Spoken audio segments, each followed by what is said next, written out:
好多人都話怡保人食嘢係好嘴刁，如果做飲食業一定要好食先可以生存，係咪咁呢？我哋一齊探討一下。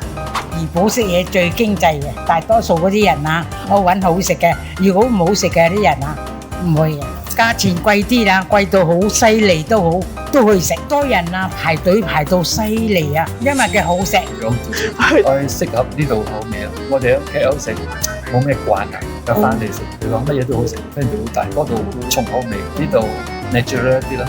應該最好啦，好食啦，係咪？唔係講價錢啊，有啲你平食到唔好食，人哋都係唔會嚟㗎。最緊要都係整到好食啦。當然是要好吃啦，清潔咯，服務態度要好啦。此時我們來問問看攤販們的看法。可以咁講啦，而家全部都要買埋服務㗎。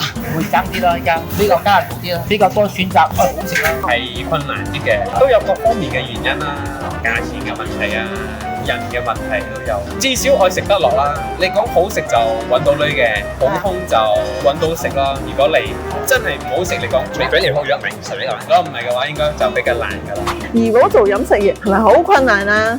你又有咩心得啊？方便留言啦。如果中意我哋頻道，記得 like share follow 啊！拜。如果你想打廣告，就揾我哋 MyEbor，我哋有包括 Facebook、Instagram、TikTok 同小紅書，可以將你嘅品牌更加突出、更加曝光。